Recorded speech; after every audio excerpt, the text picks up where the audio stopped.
Well, this is kind of looking at nutrient-dense produce, what it takes to get it, and I'm just going to highlight a little bit of some experiences and some thoughts, and then we're going to go into some citizen science that we did. I did it with another company, and we analyzed butternut squash. Before that, though, I want to share something. When I was doing a lot of emailing earlier in articles in the past, I had people from all over the United States and a fair number of other countries subscribe to my articles. And I had a customer, I wouldn't say customer, but a subscriber who was living in Singapore, and he was very much involved in produce in Singapore. And he was having, I believe he had a market, or he was raising for a market. And he was telling, he said the Japanese are bringing produce into Japan, from Japan into Singapore, and so they're competing with what comes in from Malaysia and some of what's raised in an urban agricultural setting in Singapore itself. He said the interesting thing is that the Japanese produce is marketed at 5 times the price of everything else in the market. 5 times the price. I said, really? And he says, and I said, well, how does it taste? He says, it's phenomenal. It's phenomenal tasting. It's really good. I said, well, how does it sell? Sells out. It sells out. They sell it out, and then people buy the other stuff. So I just thought that was very peculiar and an interesting story, but it was what he experienced in Singapore. And I think the principle we got to look is the higher quality we get, the higher we're going to see it valued in the market, and there can be some return. I'll talk a little bit more about that as we kind of look at after a few slides. Okay, I want to share a little story. This is my story. I had this idea when I put a bunch of raised beds in. I would like to put one raised bed per herb that goes in Italian herbs and seasonings. So I thought I'll get a whole bunch of this one, a whole bunch of this, a whole bunch of that, and then I'll make a whole bunch of Italian herbs and seasoning. So I had this bed of rosemary, and I had, you can see I did, I fertilized it according to a soil test. I mulched it with the wood chips, and there's not much weeds that come in through there because it was just recently worked and mulched. But by midsummer, I had to weed it a little bit, and I was just brushing against this rosemary with my arm, reaching the weeds, and I could just smell this aroma coming off just by barely brushing. Wow, that's pretty something. That's pretty potent. So of course I tasted it, and it was just the smallest little bit is like an explosion in your mouth. It was like, wow, that is really good. And so then I thought, you know, I better do more than just taste it, so I better check it on the bricks reading, the testing it. So I put it in this is a stainless steel mortar and pestle. What I do is I strip off those leaves. I would have taken the leaves right off that stem before I actually pounded it. So I would be doing just the leaves only, and then smash that up into a pulp. It takes a little bit of time.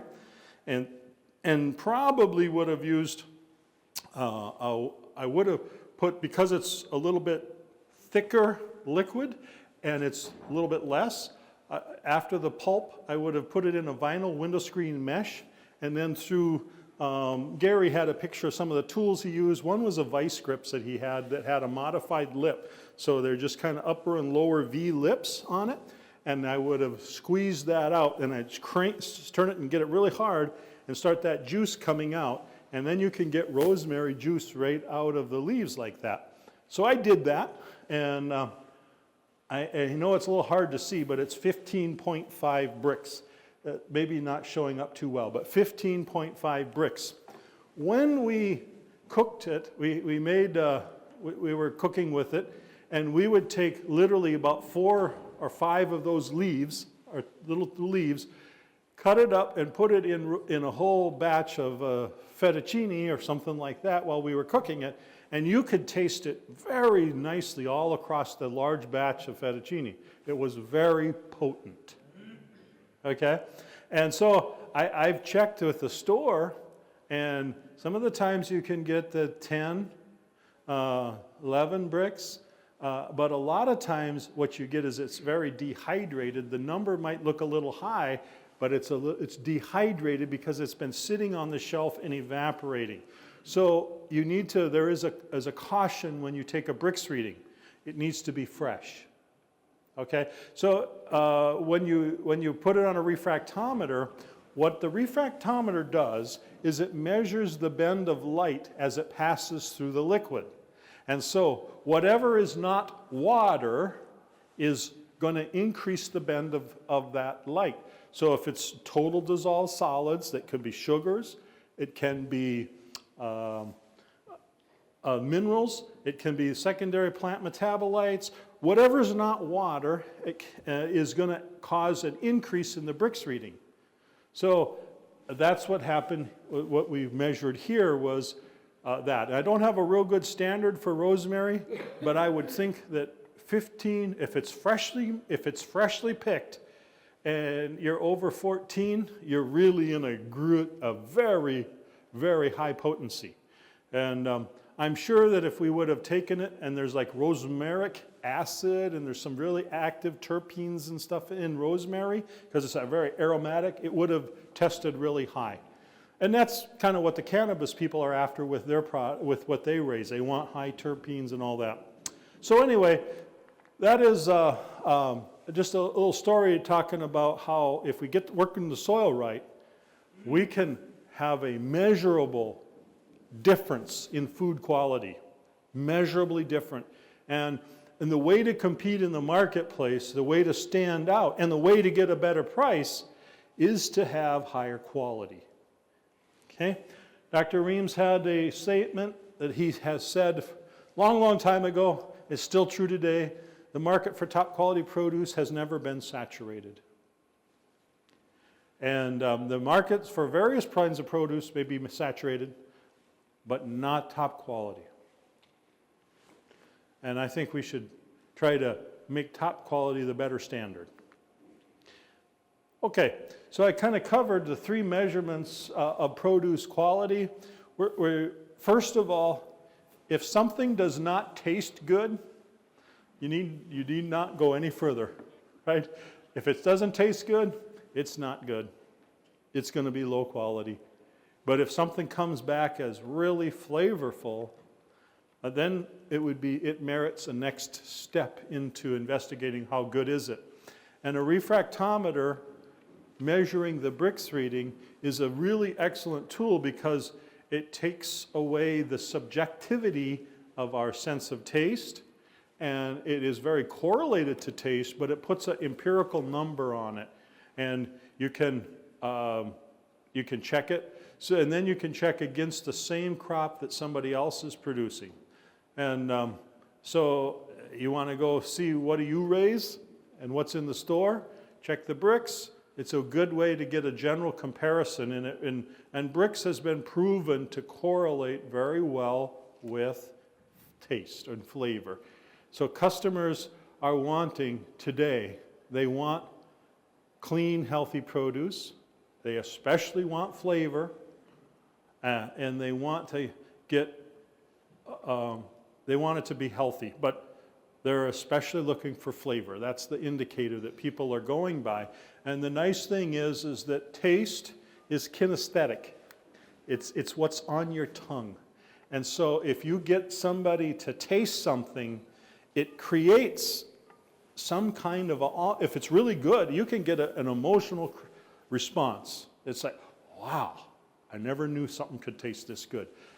And people really don't, they care a lot less about price when that flavor is that good, okay? So flavor is first, then you can go to the bricks reading and check it, compare it, and then the final measurement is analysis. You can analyze produce and look at per 100 grams of fresh eating produce, how much protein is there, how much calcium, phosphorus, trace minerals, whatever. And you can analyze it. And of course, the USDA has done a lot of that work. And so several years ago, I called the USDA and I asked them, where do you get your data for your nutrient table, your nutrient database? Do you guys have a lab, or does the government have a lab? Nope. What we do is we go around the country and we go to produce stores and we buy produce and we send it to local labs that analyze it and we compile the data. And then we will revise our database if there seems to be a kind of a composite change to the number. And they release new data every so often. I said, okay. And so when you think about that, that is going to tell you the slow-moving average of what is currently in the store. And if produce is extremely poor, what happens to it? It rots.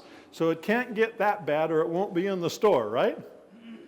So, but it can be almost that bad, and it can be in the store and being sold. Okay, but it can be very good.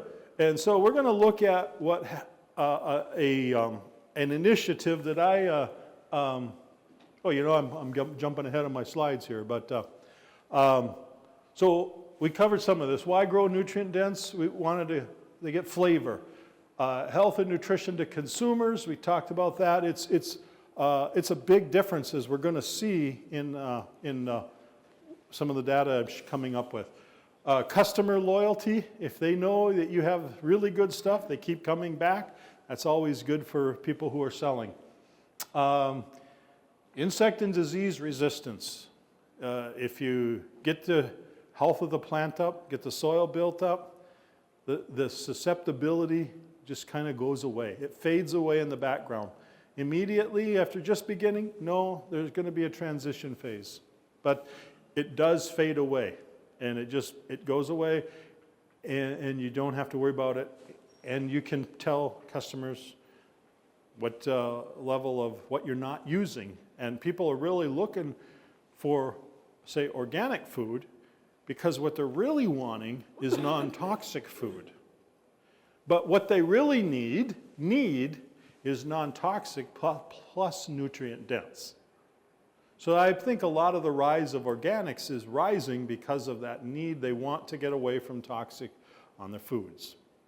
And that presents a very good market to go in and to bring better, high-quality food in. And I talked about the highest price in the market. And then on the 80-20 here, it isn't that if you get a little bit better, you get a little better price. If you're pushing to the top of the market, you can command a much better price. Everything kind of goes on that scale, and the higher you get, the much higher revenue and return your produce can bring back. You might not get that if you don't market it, but if you get it to the right place, you can get back much higher. It goes to more of a geometric scale when you get to the very high end of quality. And mediocre gives you a pretty poor price, and you just kind of have to take what you get. So a little over 10 years ago, I initiated a butternut squash competition. And I kind of patterned it after the idea of the pumpkin competitions to see, in that case, who can grow the biggest pumpkin. But in this case, I said, who can grow the most nutrient-dense pumpkin? Excuse me, squash, butternut squash, most nutrient-dense. And so this was just an initiative of people looking at what should be the nutrition in a butternut squash. So we had the data to know what is typically in butternut squash, and that's the question it's an answer to the wrong question. It never asked the question, what should be in butternut squash? In other words, we have the genetics of butternut squash. How far are we to achieving where that upper level is in quality. And we're not close. And most of what is in the market is very low, very, very low. A simple approach to really pushing for quality can easily get over the average, really easy. You could do it, you know, I'm sure most people here can do it in their sleep, okay? Ultimately, my thought was, why are we have chefs that want really good food. They want to get a nice plate of food for the customers. Why can't they, instead of looking at produce as a commodity, this is butternut squash, why don't we have it so that we can buy and sell produce on the basis of its nutrient density? And that still really is not happening, but I think it's probably a future, it's a future, it's in the future, I should say. So first I developed a nutrient density analysis test. And the test was to assign points to the nutrition that was in foods. And I basically looked at bricks would get about 1/3 of the points.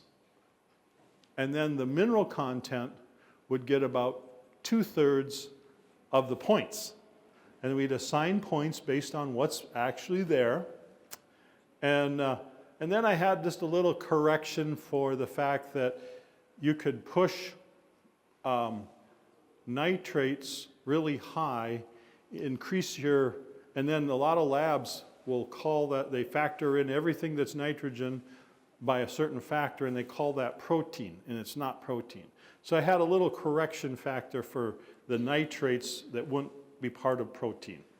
So I created that score, and it's based off of a simple tissue analysis. So it's not really that innovative, but I developed an algorithm to assign points. So then I could rank the samples. So I set it up as a competition. I announced it.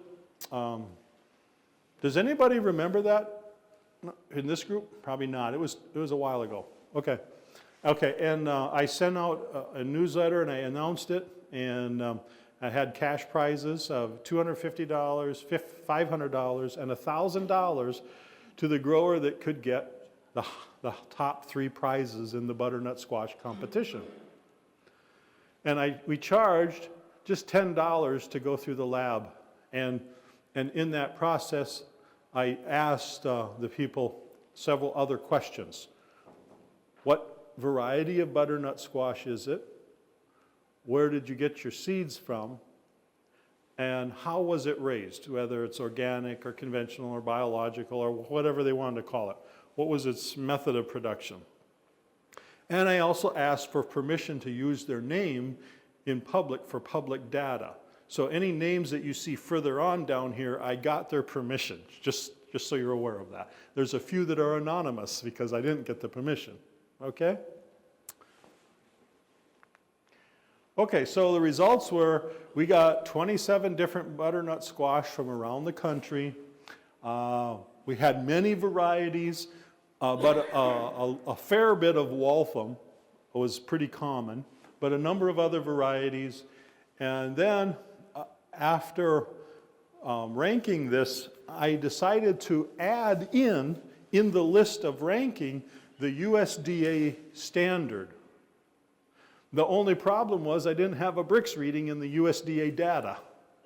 So I had to use a little math, like Gary was talking about, how he loves math, and on the basis of the dry matter to bricks ratio, I computed what would be the bricks for the USDA average. So that's not a true reading because it's a composite, but then again, the USDA data is a composite, okay? So then I ranked the USDA data. And the goal was to say, okay, what could we tentatively call a nutrient-dense butternut squash? What is it? How do you define it? And this was a citizen science project because we did not know the answers. Nobody else that I knew of was doing this at the time. Nobody was setting up a standard. And certainly not the universities. They were not looking at this. So, I developed that nutrient density score so I could rank them. We learned a number of things. So we're going back, first of all, to the Brix reading. Generally, on a Brix chart, if you see this on the chart, that's kind of where it's at. Poor is 6 and average. Average starts at 8. Good starts at 12.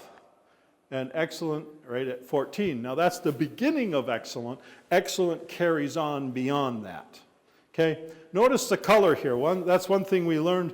The higher the Brix and the better the quality, we noticed that we had more of an orange versus a yellow, and sticky.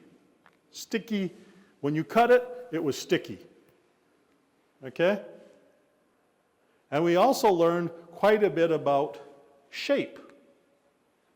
Okay, now I just took this as a picture. I just grabbed some in a grocery store and I put it this way.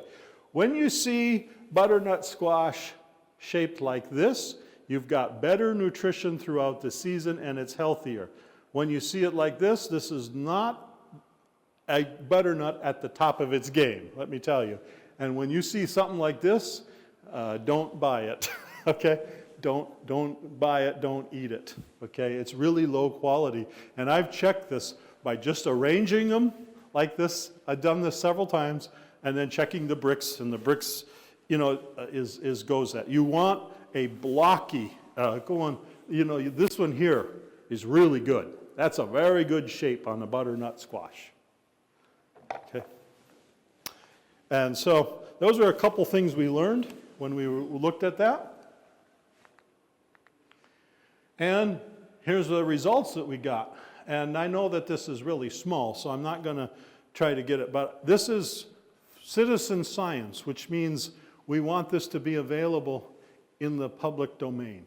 And so if anybody wants a copy of this and the further slides that I have, I'll show you.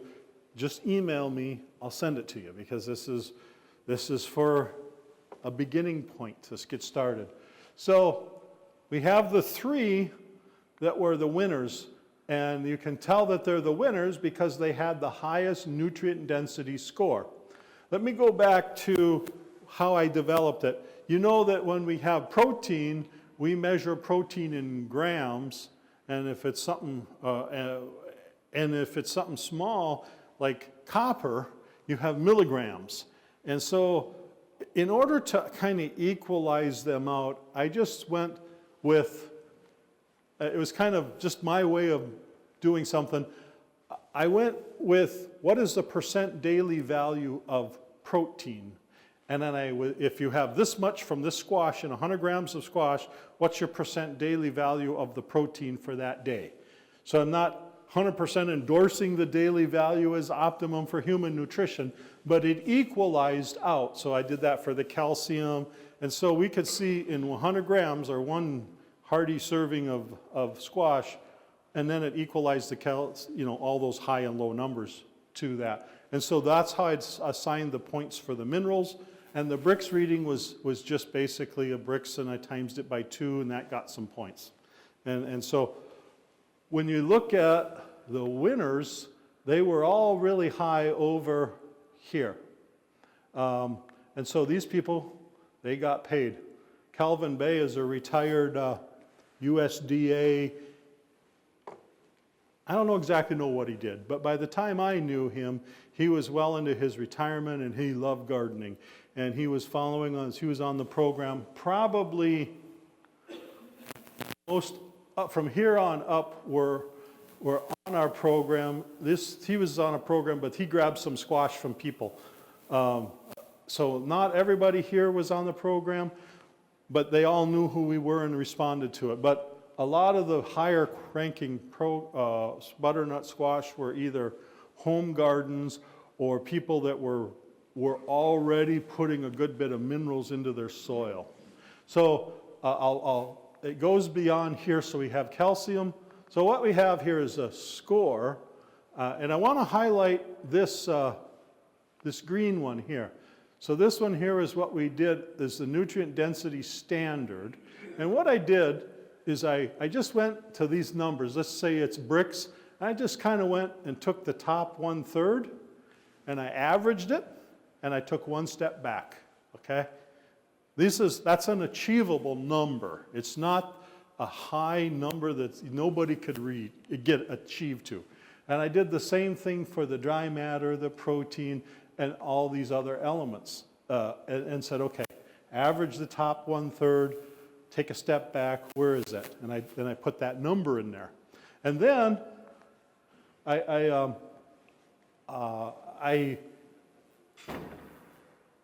once I had those numbers, I ran it through there and I ranked the standard. And so the standard actually ended up being number 4.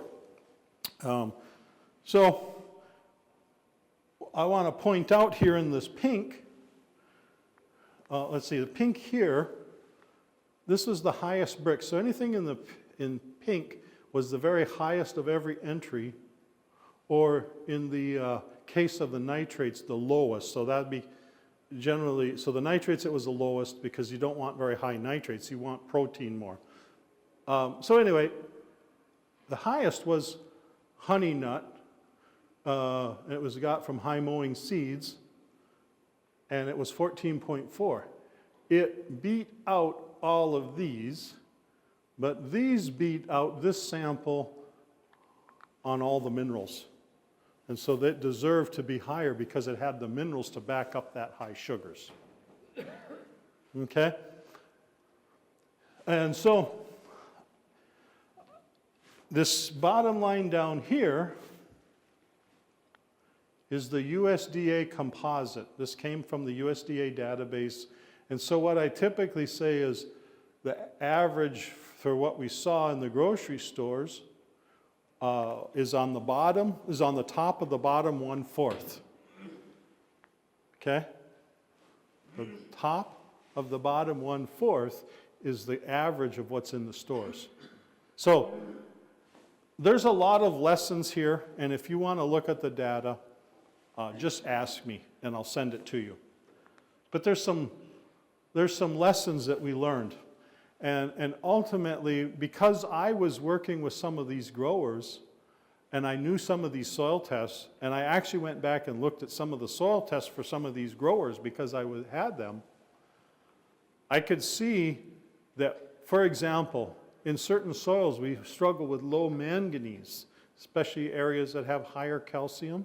The manganese gets tied up, and you know, sure as can be, those soils, those samples didn't have as much manganese. They were lower, even if they had other things higher. So it does correspond to where the soil is at.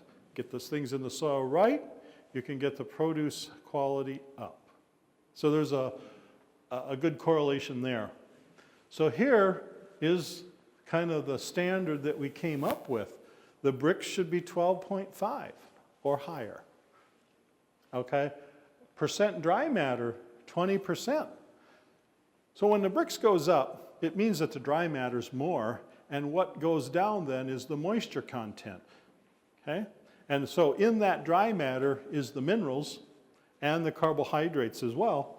And so it compared to the USDA reference, which is here, so in 100 grams of the USDA says 1 gram of protein, and here we find 2.5. It's not 25, it's 2.5.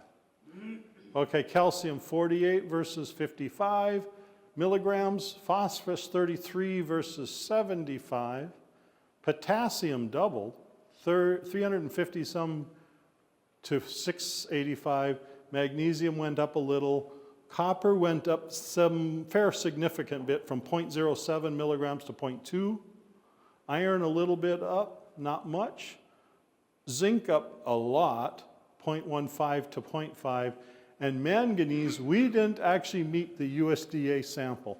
And I think a lot of that because it was heavy on samples from Minnesota, which is high calcium, and high calcium drops the manganese. So I'm going to suggest that maybe this number here might be not the right for the standard, but it's what we had for the data. Okay?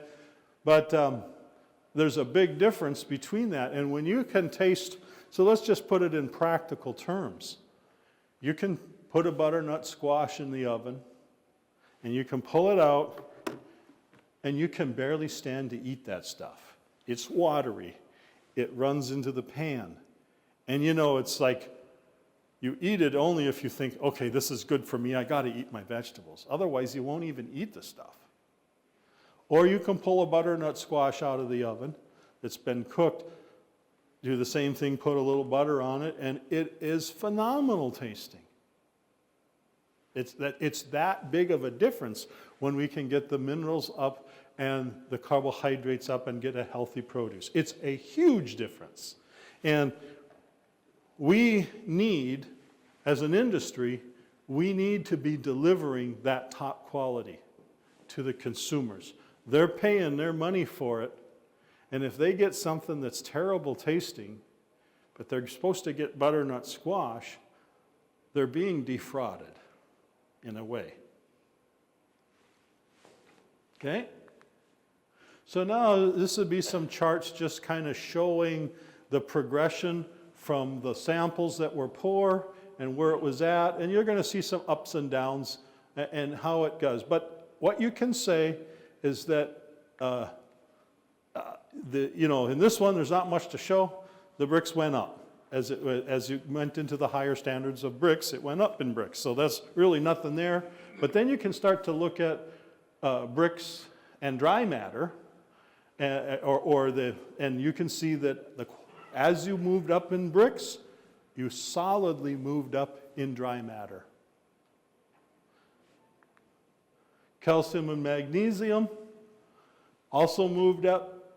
Of course, they're up and down, but the trajectory is definitely moving up when you look at it that way. Phosphorus, it moves up. Potassium with some bumps up and down. Even low quality can bring in a large amount of potassium in some situations. But it generally moved up. Iron and copper, moving up. Zinc and manganese, same way. Now manganese, we didn't see as much of a movement up because of this, but it did have a trend up, but just not as sharp. Protein definitely improved. And the free nitrates came down. So if you have a healthy plant, you're going to have a formation of better, and the protein goes up, then you're not going to have as much free nitrates because it's being converted to the amino acid, the peptides, and then right into the full proteins and all that. It's going to be further away from the nitrates. Future research.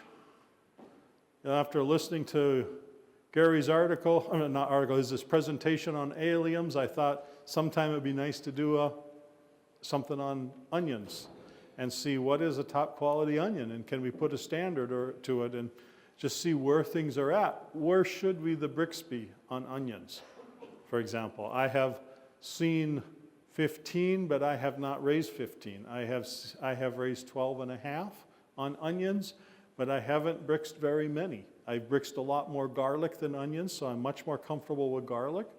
So this could be some future research. Anybody here interested in possible collaborating in something like this? Just curious. Few?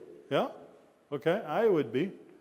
Be nice to know. If you happen to get those numbers up pretty good, it makes some pretty good marketing material. Look at this. Now, everything leads with flavor, but if you can back it up with kind of what in their mind, the mental thing, then there's some real good potential that way.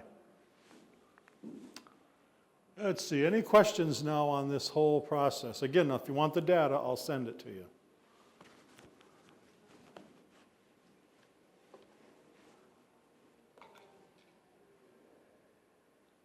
Any questions? So I will say, getting high quality, high bricks or high nutrient density produce does not happen by accident or happenstance.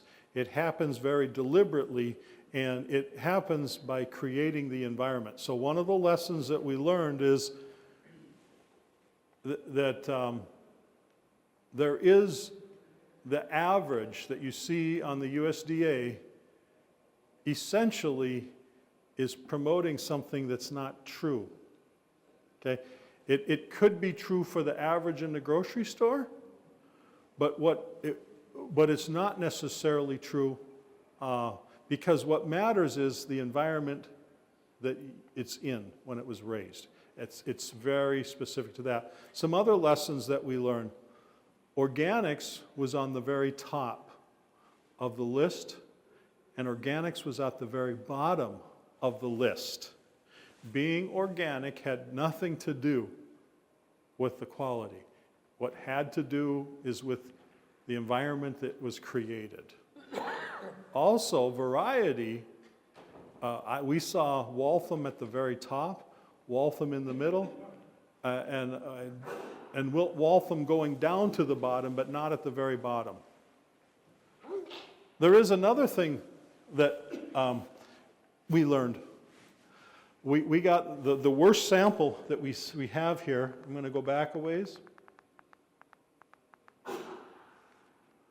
All right, the worst one was sent to me, from California, and it was a commercial organic butternut squash, and it was going to baby food, going to Nestle baby food. So mom's organic butternut squash, not very good stuff. Okay? Not bashing on organics, but I am, in a way, because I'm bashing on low quality. We should do better than this. And you know, if you go to a hardware store, every screw has a standard, right? How come there's no standard for food? If it's not rotten, you can sell it. That's the standard. Some of the stuff is sold kind of rotten, isn't it? Some of those strawberries, you know, you have to really watch carefully when you buy strawberries. That's some pathetic stuff. Okay, so where am I at for time? I don't want to run this thing over.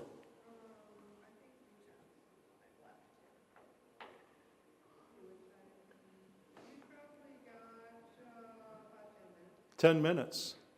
I actually left time here because I thought there'd be more questions. But how do you raise hybrids? Okay, question is, how do you raise hybrids? Okay, that was kind of what I was trying to cover yesterday, but the short of it is you have to have, you have to provide a whole lot of energy to the plant. So the plant is the energy accumulator, you provide the energy and the environment, you create that environment. So you have to have energy that's electromagnetic, which is the nutrients that can carry an electrical current. You have to have an abundant supply of nutrients that's readily available throughout the season. One of the things that makes that efficient is you have to have a pretty good level of calcium in your soil.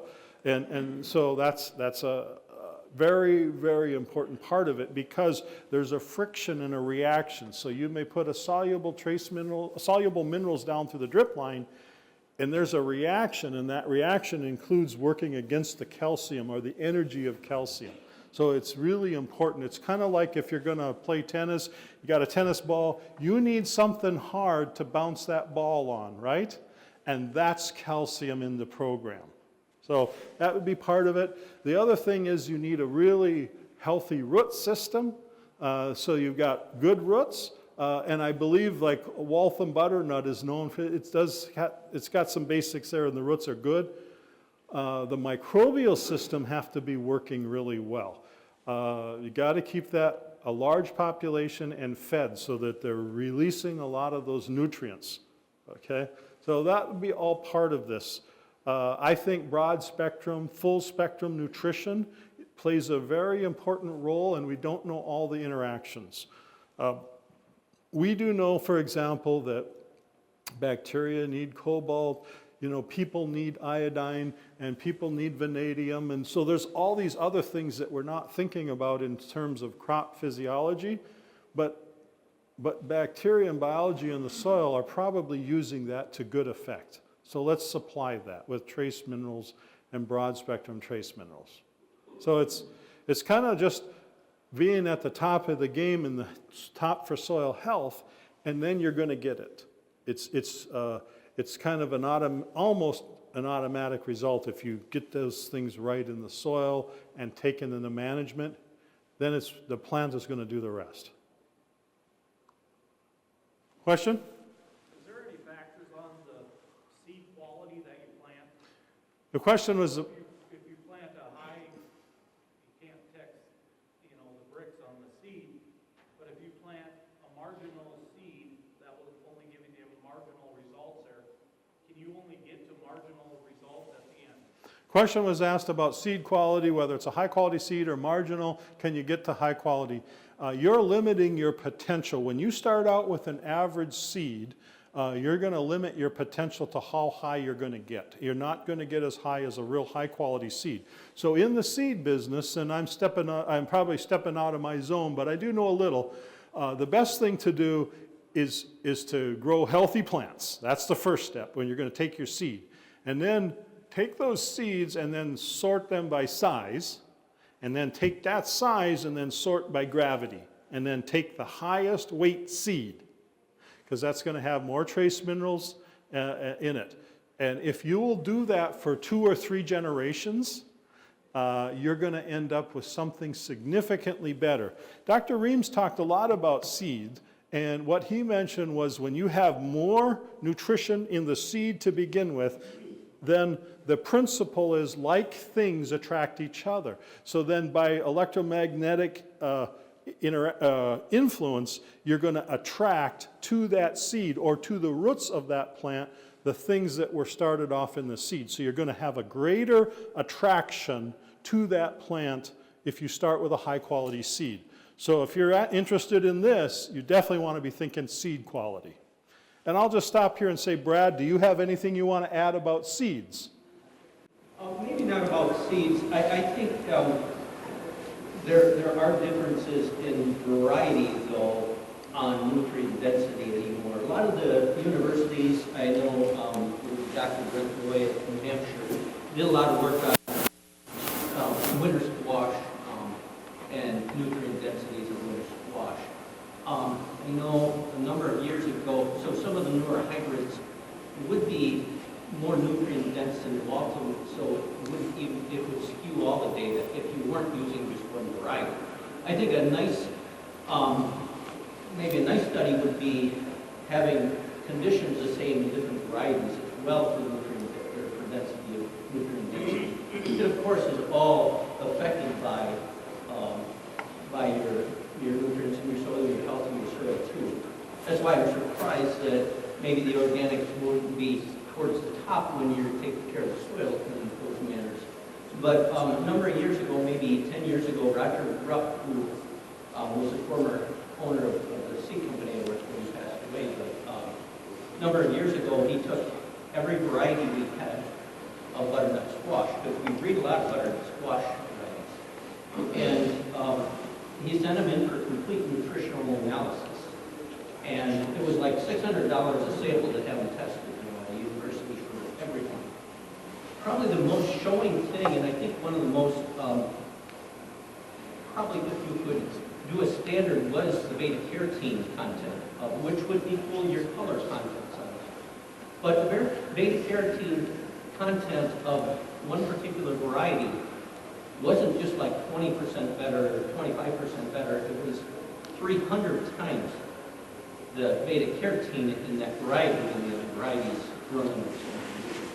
I'd like to be part of the study if you want to look at that. Okay, I'm going to repeat what you said roughly for the camera, just for the people who are listening. Brad from Rupp Seeds was commenting that genetics plays an important role, and it can influence, in fact, have a lot of factors, and including things that are, even including beta-carotene. And so it's really important to also look at genetics, and I will have to admit, I missed that part in my presentation. I believe the genetics will account for a percentage. It'll move the needle some amount, and nutrition and environment moves it. And in this is my non-scientific analysis, is genetics will move at 35%, environment and nutrition moves at 65%. That's just me from what I've observed, but it is important. Question in the back.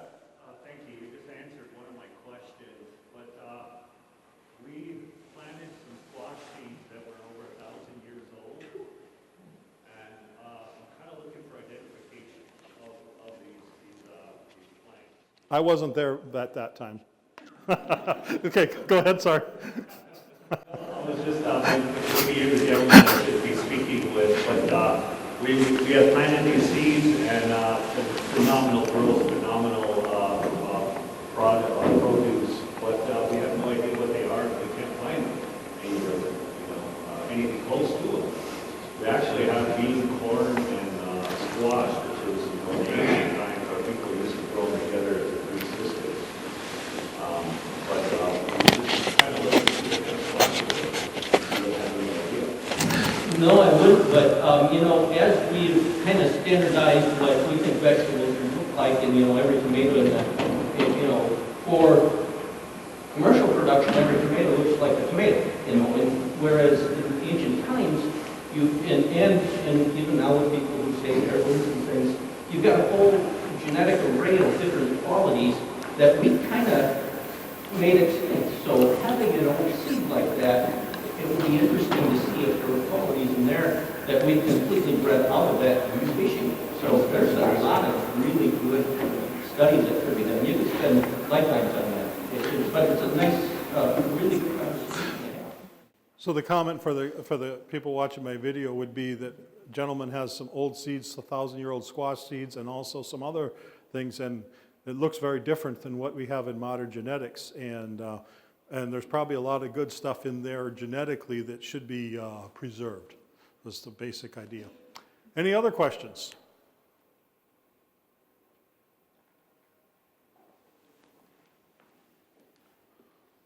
Okay, I'm just trying to think if there was any other last lesson that stood out to us on this. Okay, I will tell you one thing. I solicited samples from, I called Rodale and asked them to send a sample. And they did send a sample, and we had a lab error. And the lab error was they did not take a dry matter after they dried it. So then we could not extrapolate back to fresh, so we had to abandon the sample. But I still did get a Brix reading off of the Rodale sample. And it was lower than the Gerber. It was like 3 point something. And the Brix on the Gerber was, what was it? Maybe it was 4 point something. I think it was 4.8. It was really, really low. And I asked them to send another one, but it was already into January, and I know why they didn't. All their squash was rotten. They didn't send it. And so, and then the last thing is I tried to get back to Gerber, which is owned by Nestle, and say, hey, we did this thing, and you might want to get better quality. And I got corporate run around, and nobody cared. So I thought, okay, well, why do I care? I can't help it. So I didn't do anything with that. So that's it. Hopefully this gives some good ideas, and so maybe we can collaborate more, and we can set some standards and get people away from lower quality nutrition and toward really good tasting, high quality nutrition. Thank you very much.